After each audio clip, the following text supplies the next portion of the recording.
Hello, welcome back to our Thursday evenings and the conversation. It's just after 11 p.m. here in the UK. And as always, we get a chance to chat to some fantastic guests from the creative industries. This week, we're heading off to Los Angeles to talk to a man who has, well, the voice of many. He is a voice actor who is just simply fantastic at his job. He has sustained a career in Los Angeles, working in Hollywood for many years now. This week, we welcome the voice actor Jason Anthony joining us, and you can see immediately some of the voices that he has been a huge part of, some of those productions that he is a key player on. So thank you so much for being with us, and welcome to the conversation. Hello. Hey, hi Tom. How you doing? It's really good to see you. So immediately, we are in your booth in LA. Yes. How exciting. Yeah, this is it. This is where a lot of the voices out of my head explode onto this microphone, especially now during COVID, of course. We've all resorted to our home studios, which is a blessing as well, of Yeah. course. But yes, this is it. I'm afraid nothing terribly fancy. That looks like a very fancy microphone there. Anyone who watched last week's episode knows I'm a bit of a microphone addict. Yes. Oh, yeah. That is a beauty. It's an industry standard, I guess. Now the Neumann U87 classic. I think it was in it 1967. I think that was first design. I don't think they've changed the design in all that time. It is simply a beautiful microphone.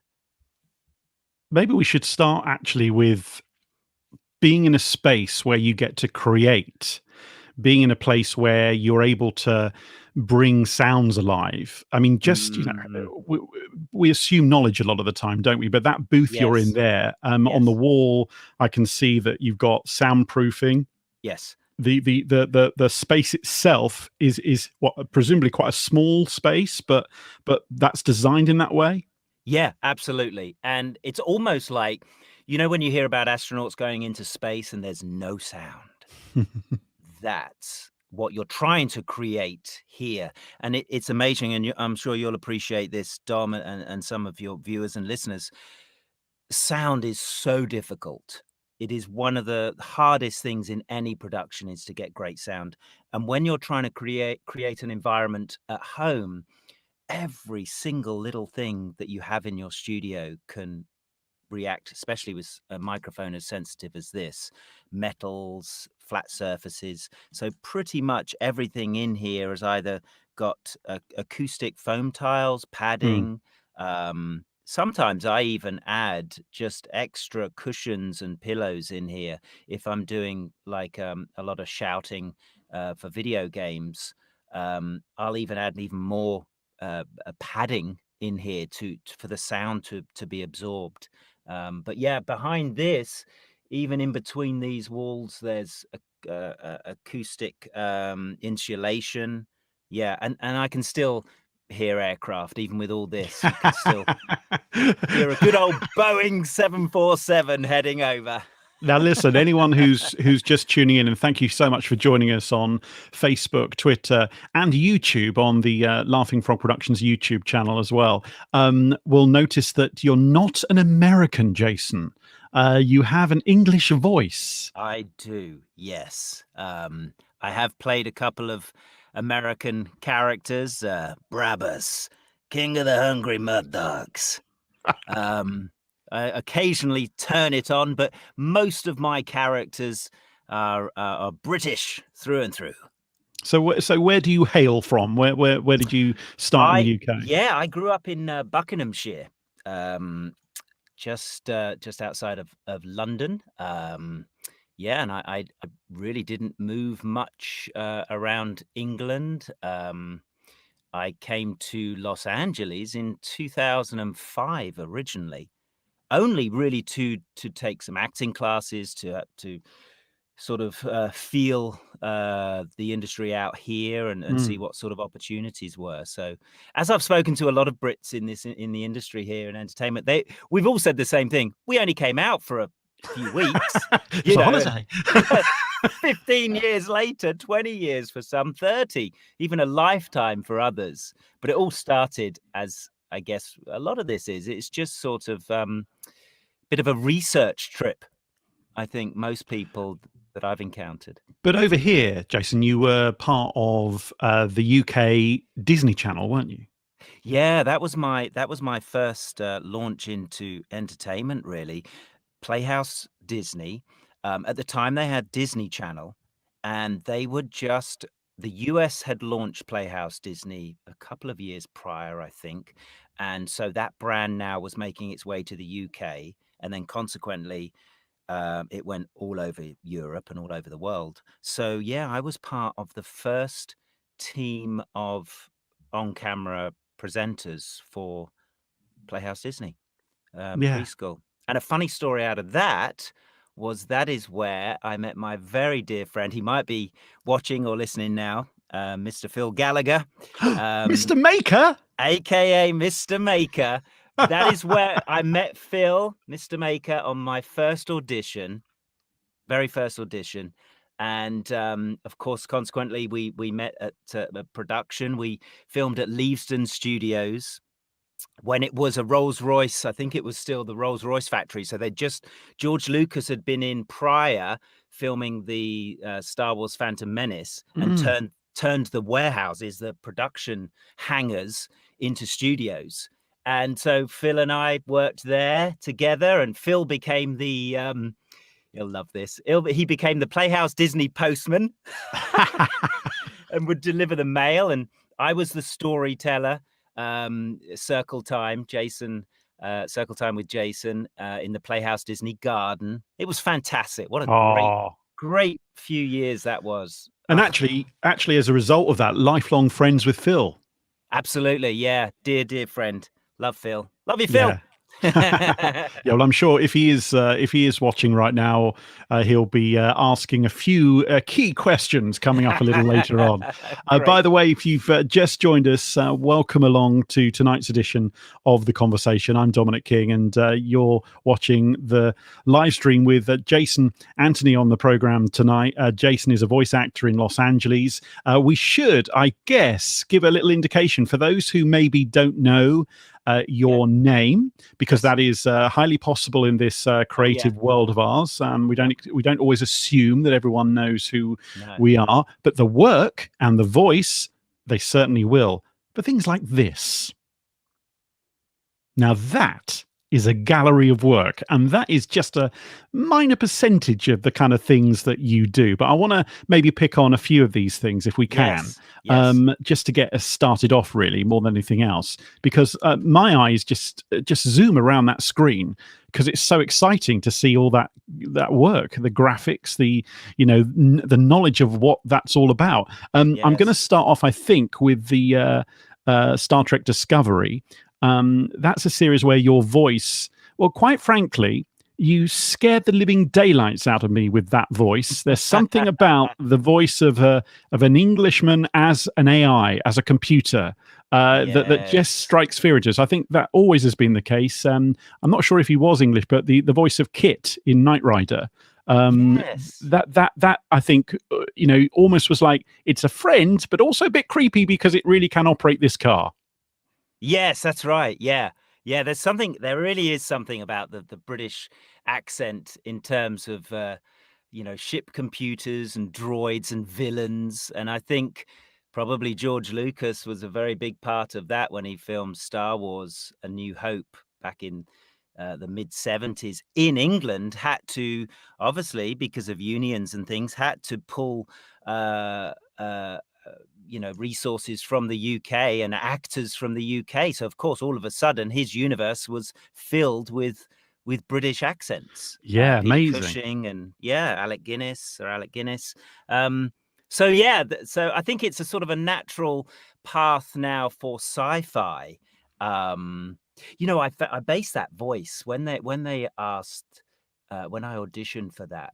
I immediately thought of Dave. Hello.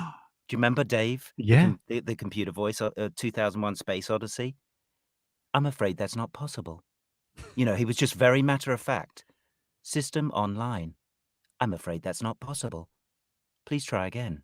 You know, it's just, and then they added the extra element where I actually get sort of a bit corrupted in that show. And so all of a sudden I went from systems online to system offline. And Mhm. all of a sudden, it's only a minor adjustment, but it all of a sudden starts to get just very sinister. And Yeah. just with those few words, you can turn something into something that's, you know, helping you and assisting you to something that is against you, and is in control. And Yeah. that's what I really love about especially that part, because there were very few lines, but they had such gravitas in the scenes.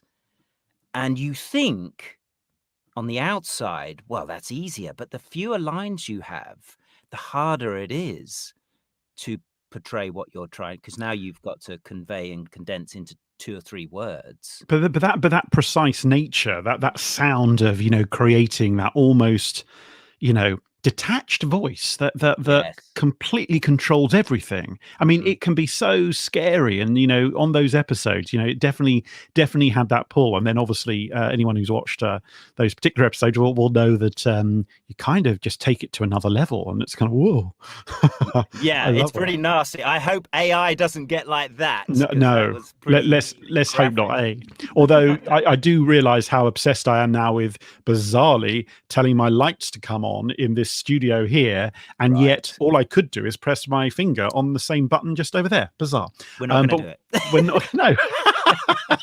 Okay, another one that I want to pick on, and we'll come back to some of these other ones as we go along. But Call of Duty: Modern Warfare. Now, with Call of Duty, um, a key character voice that you are ultimately that top character in that. And it what I think is amazing is just how, and we'll talk a bit about it, but the computer gaming world Oh, is yeah. just, you can't even begin to say how huge it is. But tell us about your character first of all.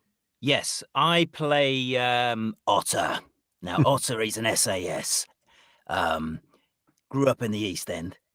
Little bit, you know, little bit where a wayside as a kid, and as a teenager, got in a lot of trouble. And then went into the British Armed Forces and then trained as SAS. So a lot of people play as Otter throughout the entire operations and games. What's incredible about Call of Duty in particular, it is such a huge franchise. The fans are so loyal, and it's been so great to me, because this is my first introduction to Call of Duty. I've been doing video games for quite a long time, Yeah. but this is my first Call of Duty. So these guys are playing, and the gameplay is just off the charts. It's amazing. These guys are playing your character day in, day out for, well, it launched over a year ago, so people are still playing nearly every day your character. So they get to know your character even better than you do, because they're hearing every single line. It took me, let's see, I think in all it was about 10 or so hours of recording to get all of Otter's lines out, That's you know. that's a long time, isn't it? Yes, it is a long time. We always split it up, because obviously it's very challenging on the throat, and a lot of them, you know, incoming. You know, a lot of them are, RPG. It's all in the field, you know, so it's all on your toes. I got you 6, you know, for Queen and Country. But then, of course, you have to do all the shouting and stuff, and you're trying to, you know, right, this is where we jump, go. You know, you've got to talk and perform above what is going to be in the game, you know, a Hercules C-130 in the background, you know. Um, so it's very demanding on the actors on the throat. So we split obviously those sessions up. Um, and those then, I mean, these guys listen to those all day long. So it's pretty incredible. And I think as far as me as a voice actor, you know, it turns into one of the biggest things you've done, because if you look at it in terms of when somebody goes to watch a movie, kind of you watch the movie and you're Right. done, Yep. Got it. Yeah, right? 2 absolutely. hours, brilliant. This is hundreds of hours listening to your voice, hundreds of hours. So I'm thrilled that they're still talking to me. but Oh, that, but your that, voice. That's a really good point, isn't it? Because Yeah. you're right. You know, the film that I think in the past we all were thinking you're in the movie. That's it. That's the big thing. That's fantastic. But the gaming world has just Oh, overtaken everything. You know, and the fact that online, you know, we know with Twitch that people are just constantly playing 24 hours a day, yes. all Yeah. all through the year, Yeah. stopping maybe at Christmas for a bite to eat and then carrying on again. Yeah. Yeah. Exactly. It's really full on. But if you're in that world, and they want the voice to continue, presumably the life of the character can be as long as they want it to be in the game. So therefore, you might have work for the rest of your life potentially. I don't know. You know, wow, maybe not the Yeah. geriatric version of said Right. character, Right. but it is a constant thing. I just wondered about that voice as well. Yes. Um, do you have to go back on any voice that you do where you then return to a series or a computer game? Do you have to go back and listen to that voice to remind yourself, or is it there? It kind of stays there. It's funny. It's a bit like when you do impressions. Once you have that muscle memory of a voice, it kind of stays there. Now they will. Uh, Over the last year, I've done subsequent recordings for Otter for like Warzone, which is another mission off of Call of Duty Modern Warfare. Then they did the mobile version, so I've done additional recordings, and they will always play me my voice, but I mean, also I can always just slip straight into it. And they love that, because then they're like, "Oh, great, yeah, there's Otter, brilliant. All right, are we all ready? Great." But occasionally, I mean, I did the voice for Techless, for Warhammer 2, Yes. and uh, that's a voice that is in a slightly different range than Otter. Teclis is more here. I am Teclis, Lawmaster of Hoeth. He's a lot more gentle, but it's always good to get that reference when you jump into the booth, because they need it for continuity too. And that's the other thing you see with video games is, you know, they add on missions throughout the year, if you like. Once the initial launch is over, they add missions on. So often you are called back to then add dialogue to additional missions and chapters of the story. So It's yeah, full some on, voice. isn't it? Yes, it is. It's the video games eclipses movies, film, music, everything. If you compared it like for like, it just dominates everything else. It is a giant business. One of the amazing parts I know that have been for you is entering this world of Lego Star Wars, and Oh, you know, yes. as a brand, it's just been incredible. But Yes. as something to watch, what I love about it is that, you know, before I started watching it with my nephew, Mm, um, I thought to myself, "Oh, well, that's not for me. I won't be interested." Oh my goodness me! It just goes to prove that mhm. there are writers who are clearly writing for the kids, but they're definitely writing for the adults. Yes. Yeah. It's, they navigate that so well, Lego. You know, I mean, I've been a fan of Lego since I was a kid. When I went back home last year, I actually found my first. I mean, they must be from the 1970s. My first Lego figures, the first ones with a bald head. They didn't even have any hair Yeah, on them.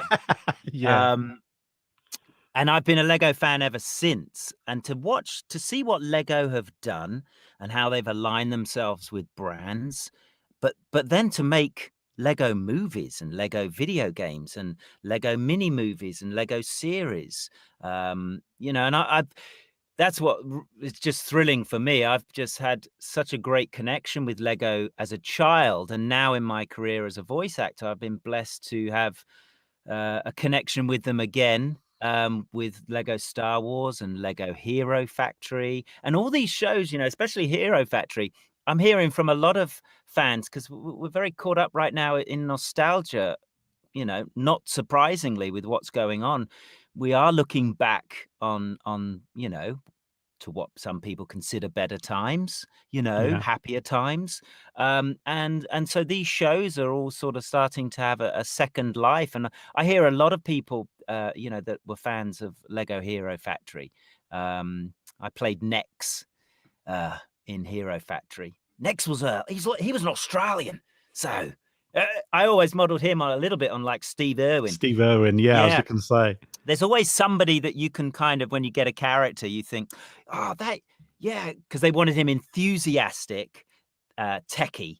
So, so that was Nix. Yeah. So I But pulled on that impression I used to do of Steve Irwin. that's great, isn't it? Because that's also been something that I think as a kid, when you were at school, you were definitely picking that up by just being in the classroom and kind of getting those kind of voices that you were hearing around you.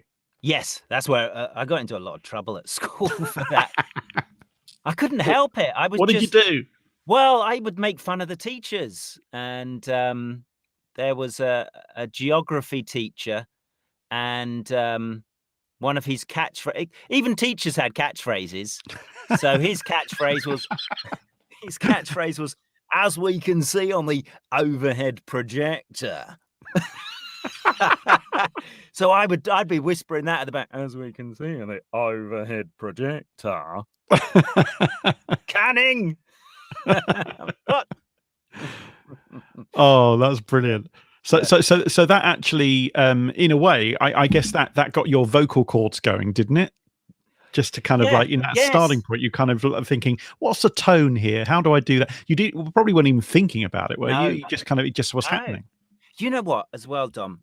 I've not studied, but I've seen a lot of the beatboxers recently. They're very popular on TikTok. Mm, Anyone can do this. These beatboxers, when you watch them, when they're doing their all those incredible boing boing, that's my beatboxing. I just wasn't going to comment. I just could see people watching going, What? But it's all training the muscles right. to do those sounds, and it's no different for voice acting. It's no different for impressions. It's no different for singing. It's all training and repetition. And a lot of people ask me, well, how do I get into voice acting? Well, I think there's a lot of steps before you get into voice acting. First, Right. you've got to take a great acting class. Um, you could take an on-camera acting class. It doesn't matter, just a good acting class. But secondly, start training your voice. Start experimenting with your voice, and impressions is a great way to sort of navigate that field. Can we just isolate as Yeah, well the yeah, distinction between voiceover and voice yes, acting? Because they yes, either combine because a person can do both, but yes, they can also be separate, can't they? Or yes. is there They a can. little bit of acting in every voiceover anyway because you're putting on a particular impression of or a sense of the product or the promotion or the film or whatever? Yeah, it's I know it's a tricky one because basically, whatever you're doing, you are telling a story. Whether it's even a commercial, a narration, a character, um, a movie trailer, it's all storytelling. So it's often referred to as voiceover, voice acting. Some voiceover artists don't do much voice acting, or vice versa. Some voice actors out here, they don't do so much commercial voiceover. There's some guys here that just do movie trailers. That's their thing, Well, that you know that last week Red Pepper was on the Yes, yeah, conversation. I know you yeah, know Red's work, and yes, he also as a voice actor he does away from his amazing, incredible tone. yeah, yeah, He does he does other acting that you would never know it's him, because he's not Yeah. using that normal voice, if there is Yeah. such a thing in his world. So it's interesting, isn't it, to see the diversity, and just hearing your voice and just some of the ones you've done. You transported us instantly into those different worlds. Anyone who's watched those shows, anyone who's played those games, has just had that character come to life out of your booth in LA, and that's, Yes. for me, I just find that fascinating. That's why I wanted to do the conversation. I wanted the chance to Yeah. kind of get behind the scenes and in that minutiae of how does it work. Well, this is one thing that I used to do, stand-up comedy, and one of the things in the UK, when I was touring the UK, one of my jobs, was, "You're watching ITV1 in half an hour. It's Emmerdale. Right now, though, it's Coronation Street." That was my That was you. first introduction into voiceover, and that was live voiceover. We were part of the ITV continuity team. Forget how many voiceover guys there were. Probably maybe 6 to 8, something like that. And we'd cross between ITV2 and ITV1. And I would often come on in the morning. "You're watching ITV1, and time now for GMTV." But that's all we did. Again, in terms of like, is that voice acting? Is that voiceover? It's still bringing a personality and a story to the viewers. And a lot of the guys, including myself, that's all we did. We would go in every day and do live continuity. We'd be there 8 hours a day, 8-hour shifts, and we'd be in a booth not much bigger than this, and we'd have a foot pedal, which once you press that, you were live to the nation. So be very careful Wow. what you were pressing. Yeah, yeah. And you'd watch. What was brilliant, Dom, it's probably different now because I'm going back to like 2004. But what I would see out of the glass viewing mirror, I would see the guy with the tonight's episode of Coronation Street, with that precious tape, putting it in the machine for the whole nation, queuing it up on his preview monitor, and then we're ready to go with Coronation Street. I mean, just the very idea. I mean, it's like broadcast news, isn't it? The movie. Yeah.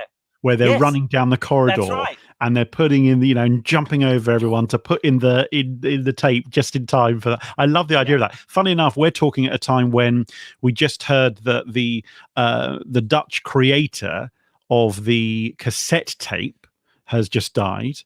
A good innings, and just a incredible thing to think someone came up with that idea. And I think about that today, about that was yesterday, and I think today that it's we're in a digital world, and we remember analog, but analog is still kind of cool too. I like that. I like the fact that we can have both.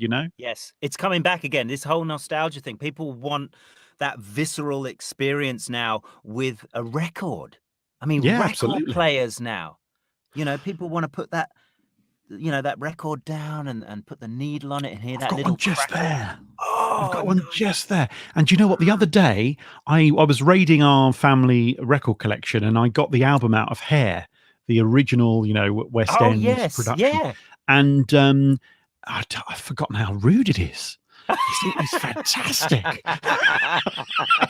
There's words in there that I didn't even know how to spell. Look, just in case you're just joining us, welcome along to The Conversation on a Thursday evening. We are here, aren't we, at what time are we at now? Almost 11:30 in the UK. What time's it there? It's 3:30 here in sunny Los Angeles. Look at that view. Spectacular. It's those blue sea. The blue sea there's beautiful. The sky is that blue. I swear it is. I love it. If you've got a question for Jason, ask it now. Away you go. If you're watching on Facebook or Twitter or YouTube, just send us your question, and we will run through these in the half an hour that we have remaining on the conversation tonight. It's always such a joy to see those questions coming in. We've got quite a few stacking up, so I promise we'll make sure we get to them. I know some weeks there have been questions that have come in, so make sure you get it in before midnight here in the UK, and then we get to answer them. And I know Jason Jason's really keen to do that as well. One thing I wanted to ask you, and people might have just got maybe just something in their head where they're thinking, you look so familiar to me. There's just something about the face that I just recognize. Thank you.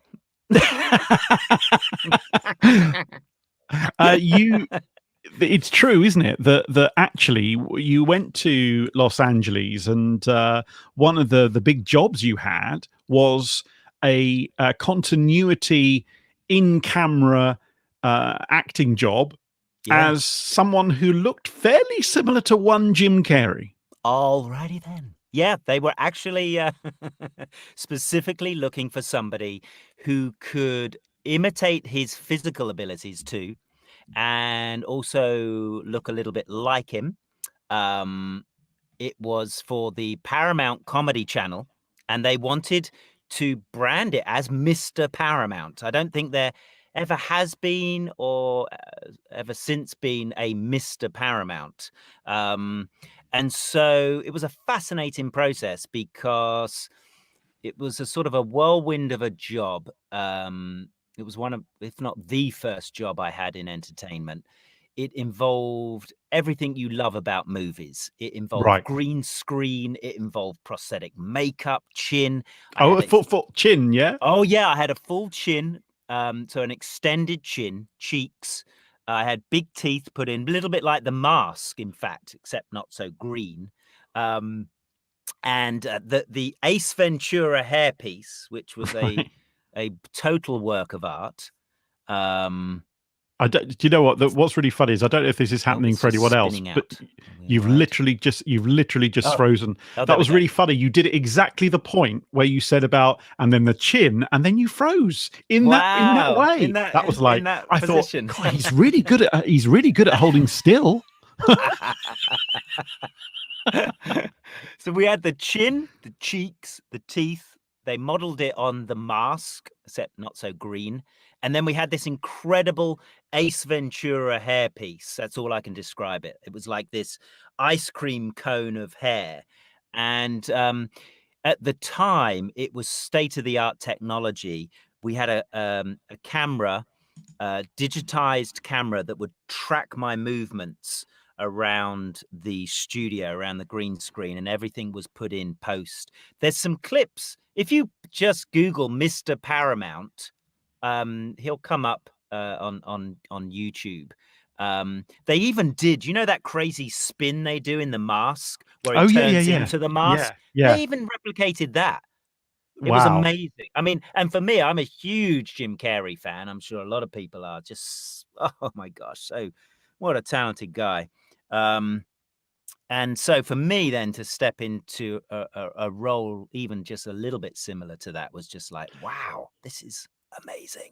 Have you seen the woman on TikTok who looks brilliantly like Jim Yes. Carrey? Yes, people said we need to duet each other. I think you should. I think you should. I was Yes. just thinking that. I was thinking I'd like to see that because the duet thing on TikTok has become brilliant, isn't it? Oh, it's amazing. It's so good. Just that's a great example of it.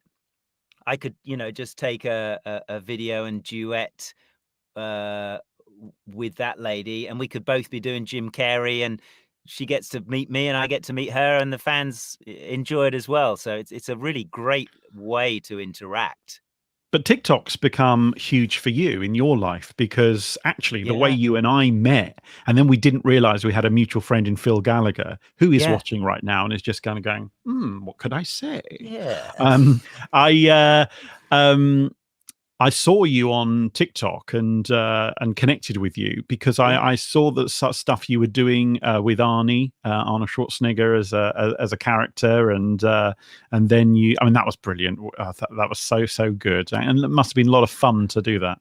Yeah, I wanted to do a fun thing with the Terminator where he's not so sure of himself. Yeah. So, is your name Sarah Connor? And the lady says, no. Well, do you know a Sarah Connor? No.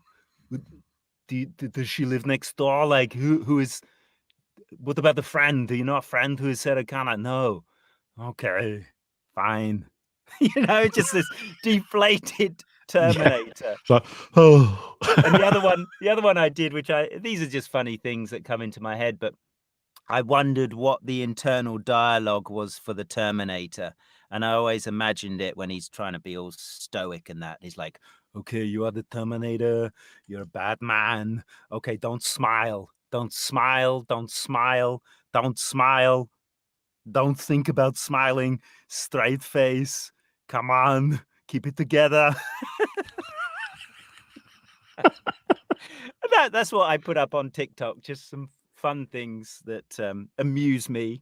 And did you was there a point where you thought, God, I want to be part of this? Because the great thing about TikTok, it's very short. So Yeah. therefore it's like these incredible webisodes that people can suddenly see this whole sketch and then you go on to the next thing. But there's something cool about then enjoying a character. So for us over here, I'm sure it's reached over there as well, but the Weller Man, the traditional song, Oh, yes. yeah, I mean that's Yeah. gone crazy for Incredible. the guy who started doing it, and then Yeah. it became it fed itself because then other people wanted to sing with it, and then they vocalized, and then before you know it, and then he gets a record contract, and then he's got a record out, and he was a I postman know. in Scotland saying, "I can't believe this has changed my entire life." But the TikTok thing Yeah. for you, you've got the career. Was it a bit of fun? Is it a bit of fun that you just enjoy doing,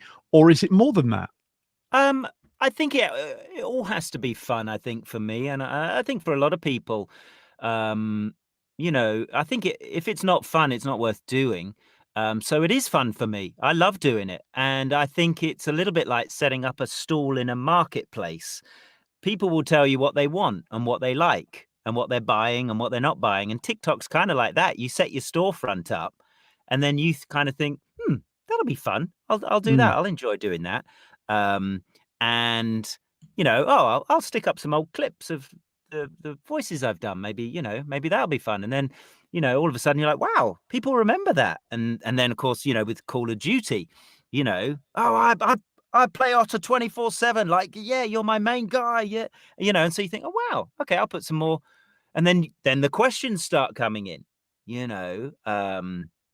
And so you can start answering questions and it just snowballs. And I think a lot of people, I don't think you can think too much about it really, because it's so random. You couldn't say, right, do an old shanty song and that will go viral.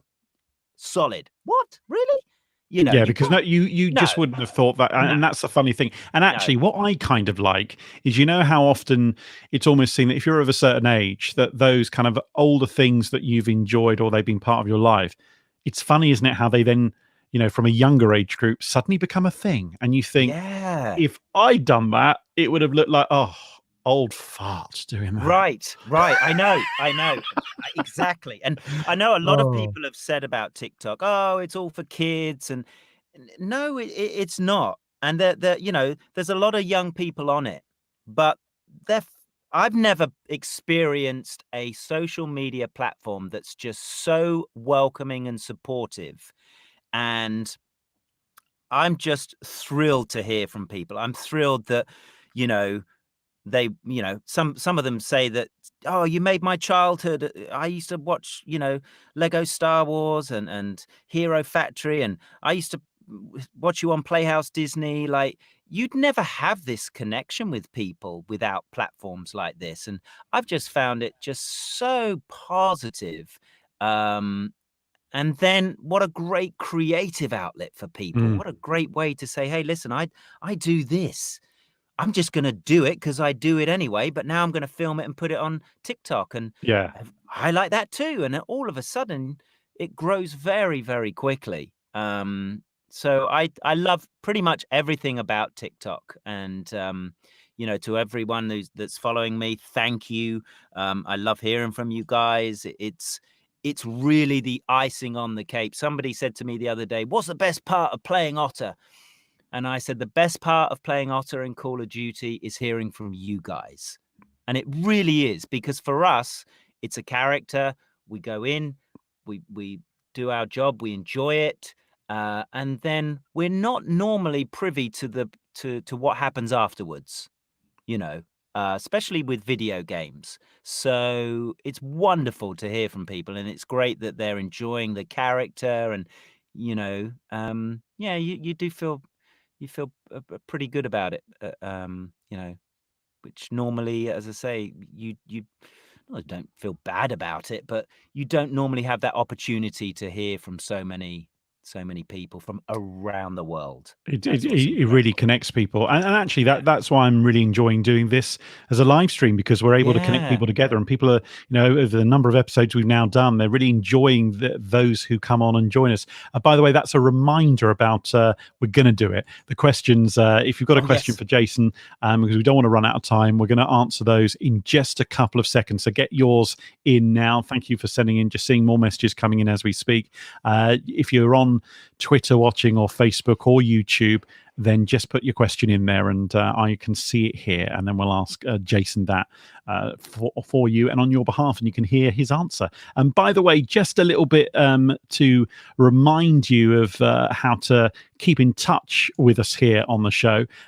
Very interested in getting you to join us on our YouTube channel for Laughing Frog Productions. So please do get in contact and subscribe to it. All you need to do is go to YouTube and type in Laughing Frog Productions, and you'll be able to join us here on the channel and get notifications as well. Like what you see, ring the bell, and come and join us, so you get all of the conversations. You can also see the full gallery of all those who've had previous conversations with us in the last few weeks and months. Right, let's go to some of your questions. Jason, immediately, there's one that that I just immediately saw from a geek point of view, which I'm just going to ask without bringing up the question here, because I haven't got the name here. But from a geek point of view, can you tell me what headphones, or it's described here, what cans are you using right now? Oh, yeah. Good question. He's going to have to take them off.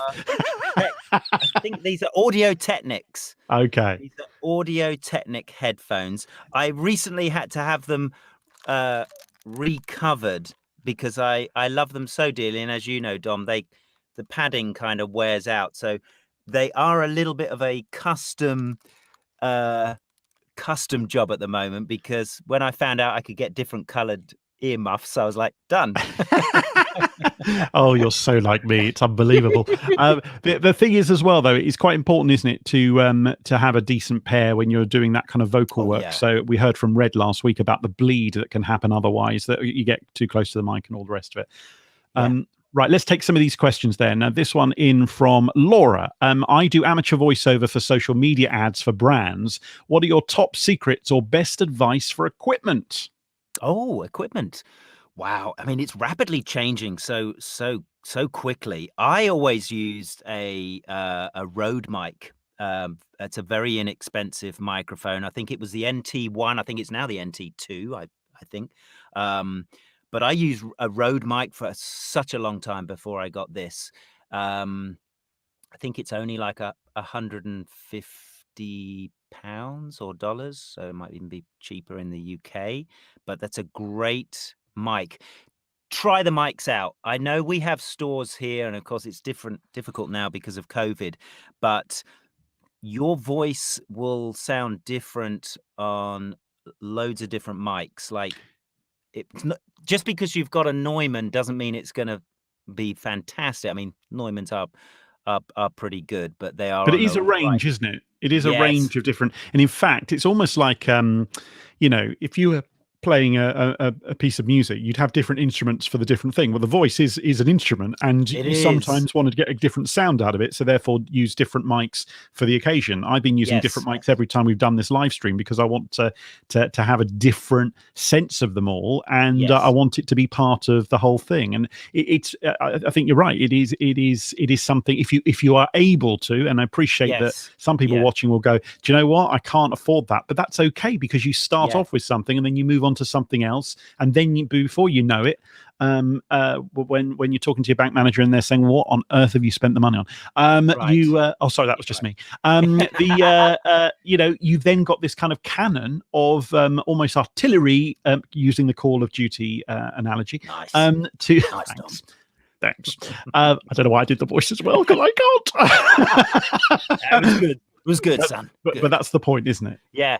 I actually asked an audio engineer when I first started going out. When I booked one of my first big jobs, I asked them the same question: "What mic would you suggest?" And he immediately said the Neumann U87, but he said the Rode microphone is a great comparable mic. It's very warm tones, but if you can, try them out first, because your voice sounds different to mine, obviously, and some mics might capture that better than others. So try them out. But Rode's a good Yeah, place. and just to balance with lots of different mic references. Although this is the reason we're talking about it, is because you asked quite rightly, Laura.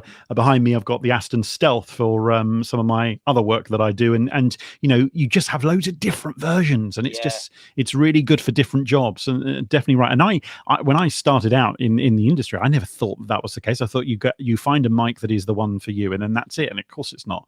Right, next question up from Tim. Jason, do you think after COVID you'll be doing more from home rather than going to a studio? Ooh. Is the genie out of the bottle and the home studio is king? Or do you like the interaction with the production crew and cast in the studio? What a great question from Tim. Great question. We're all asking it. I think over the last year, I've recorded with Disney, DreamWorks, and some of the big video game production companies from home, which would never have happened. I think we'll go back to going into the studio, and I'll tell you for one simple reason why. The productions now, especially video games, it's so close-knit, it's so top secret, that they are reluctantly, I think, having people record at home, but it just puts the production under so much more stress if they can't have, for one, control of documents and things within the studio. Also, everyone has different setups, so the continuity with the sound is an extra challenge. For Call of Duty, we all went into the same studio. We used the same microphone. So there's continuity there. The scripts are so top secret. I would think a lot of studios might be a little bit more open to it, but I think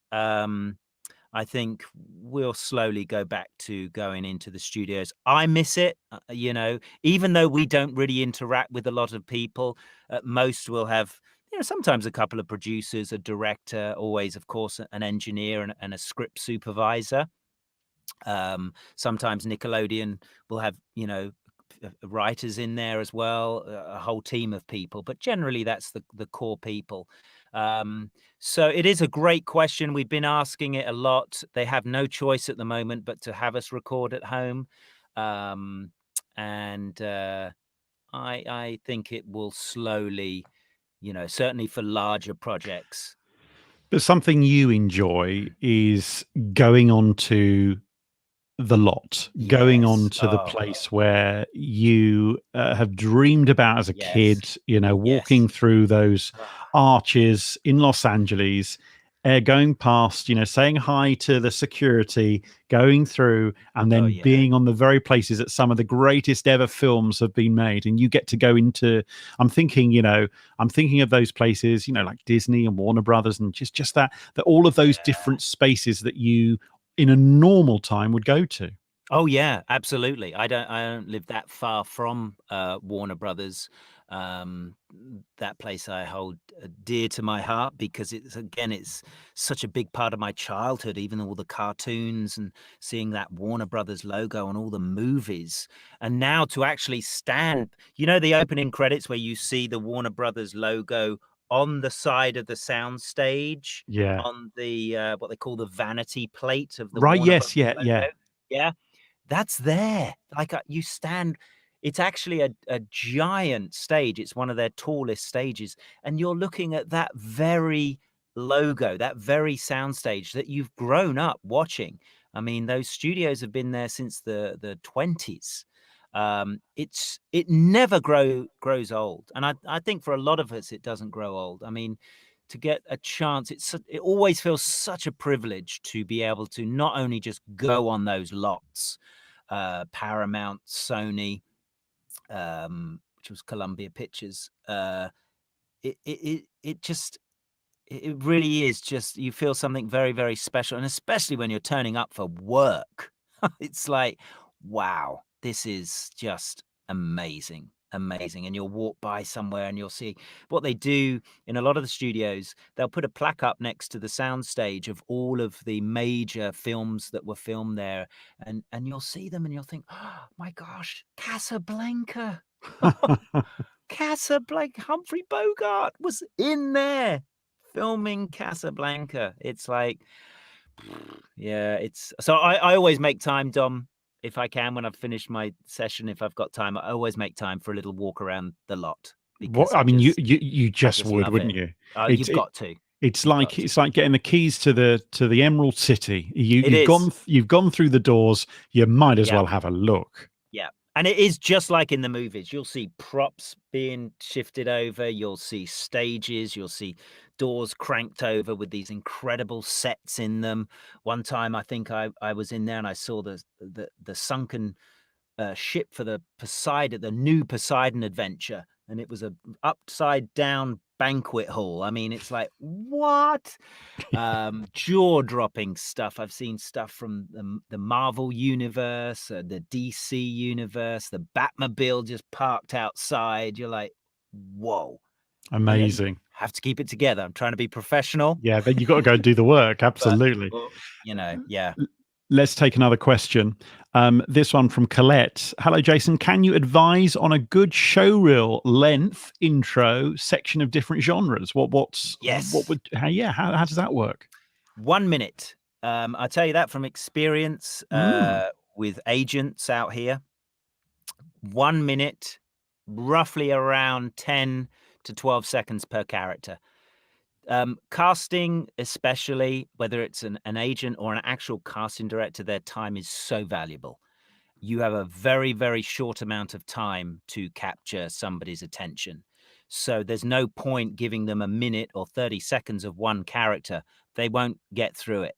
So you deliver a character, you know, even 5 to 10 seconds, then what have you got? Then switch it, switch it, switch it. Some people, as I say, that's just my opinion and what I've experienced with agencies, but, casting directors are swamped sometimes with reels and agents are swamped with reels. So time is key. You need to get across very, very quickly.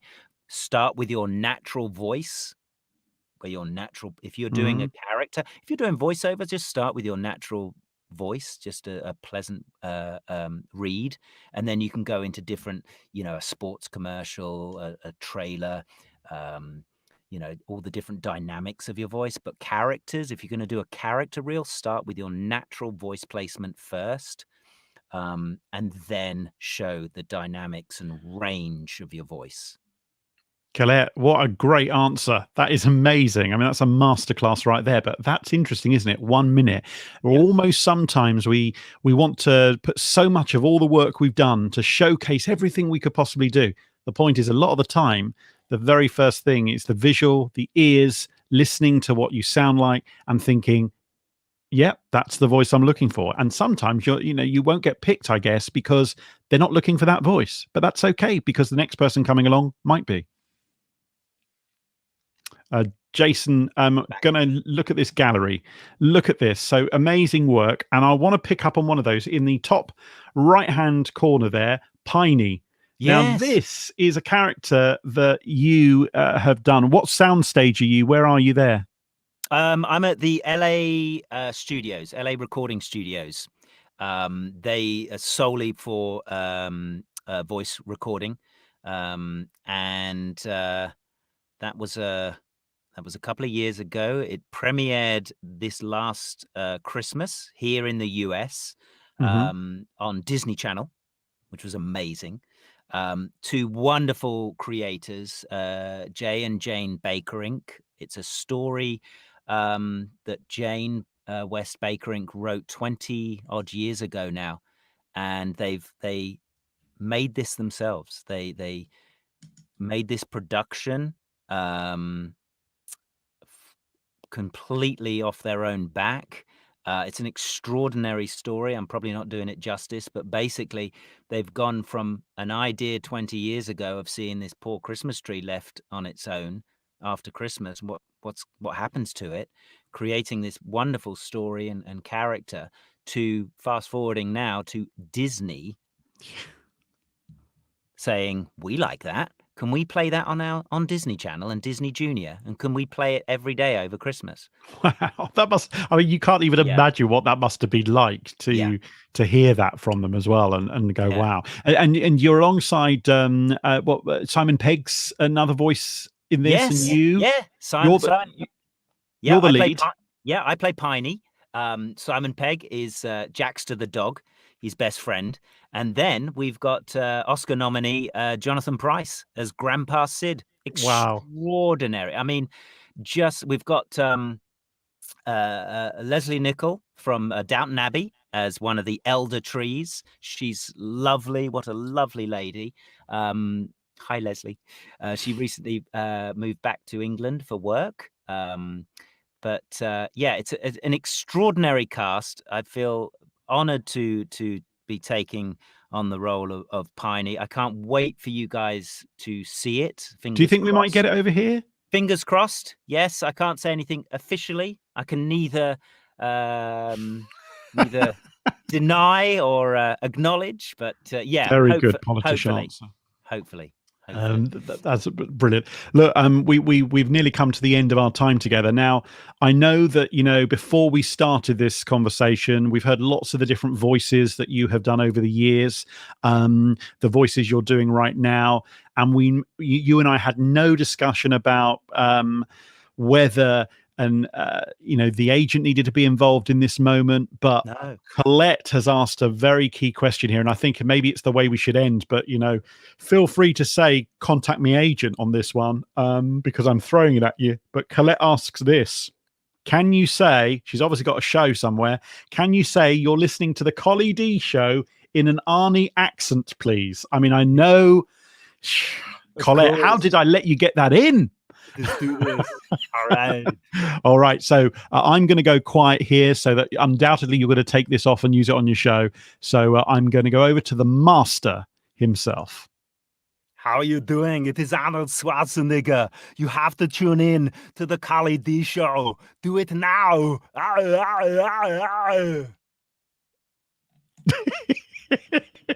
I hope that's what she was expecting. Well, I hope not so. Governor Arnie.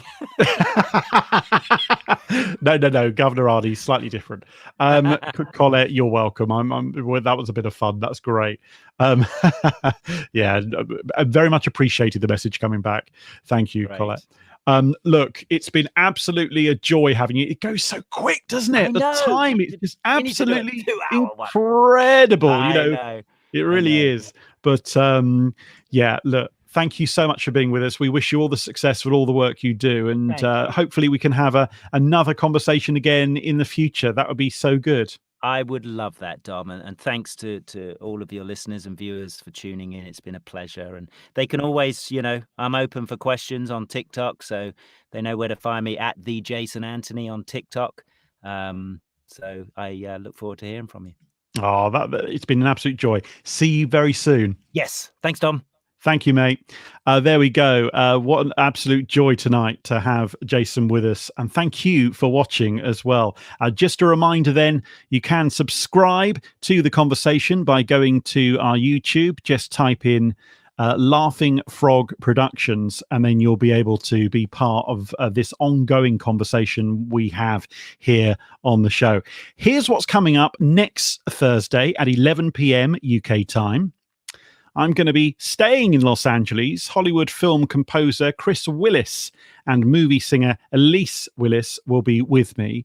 Now, Chris you may know works a lot with Armando Iannucci on a number of his shows. He also works for Disney, so maybe Jason and he have probably come into contact on a show or two in the past. And Elise is part of the Los Angeles Chorale, an incredible group of musicians who are often used in the movies. So that's what's coming up next Thursday evening here on The Conversation and our live stream. So it's just reached midnight in the UK and a little earlier in the day in LA. Thank you so much for watching. And if you've got anyone that you would like to hear from in the future, please do get in contact. We would love to hear from you. Simply send us an email to laughingfrogproductions@gmail.com. But as always, I really do appreciate you spending some time with me here and my guests. Thank you so much for watching, and we'll catch you again very soon. Good morning.